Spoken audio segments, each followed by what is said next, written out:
Hi అండి. Welcome back to one more video. Dwaraka Tirumala దర్శనం అయిపోయిన తర్వాత మేమైతే నెల్లూరుకైతే స్టార్ట్ అయిపోయాము. హనుమాన్ జంక్షన్ దగ్గరకొచ్చేసరికి ఫుల్ వర్షం పడిందనమాట. అసల రోడ్డు కూడా కనిపించలేనంత. వైపర్‌లయితే ఎంత ఫాస్ట్‌గా కొట్టుకుంటున్నాయి. ఫస్ట్ టైం నేనింత వర్షంలో జర్నీ చేయడం. మళ్ళీ విజయవాడ వచ్చేసరికి వర్షం అయితే లేదు. తర్వాత ఉలవపాడు దగ్గర మ్యాంగోస్ అయితే తీసుకుంటున్నాము. ఎందుకు ఉలవపాడులో ఇన్ని మ్యాంగోస్ ఉంటాయని అడిగితే మా హస్బెండ్ అయితే ఇక్కడ పండిస్తారంట.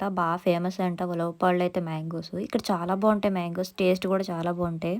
ఈ వెళ్ళే దారిలో మొత్తం చాలా షాప్స్ ఉంటాయి అసలని. ఎన్ని షాప్స్ ఉంటాయంటే దగ్గర దగ్గర ఒక 4, 5 కిలోమీటర్ల వరకు షాప్స్ ఉంటాయి. మేబీ 100 పైన ఉంటాయి. నేనిది షూట్ చేసింది ఓన్లీ వన్ సైడ్. రోడ్డుకి అటు ఇటు కూడా ఉంటాయనమాట షాప్స్. మా హస్బెండ్ నాకు చెప్పడం అయితే ఈ చుట్టుపక్కల మొత్తం మ్యాంగోసే పండిస్తారు. ఇక్కడి నుంచి వేరే రాష్ట్రాలకు కూడా ఎక్స్‌పోర్ట్ చేస్తారని చెప్పేసి బంగినపల్లి మామిడి పళ్ళు అంటారు కదా! అవే అనమాట.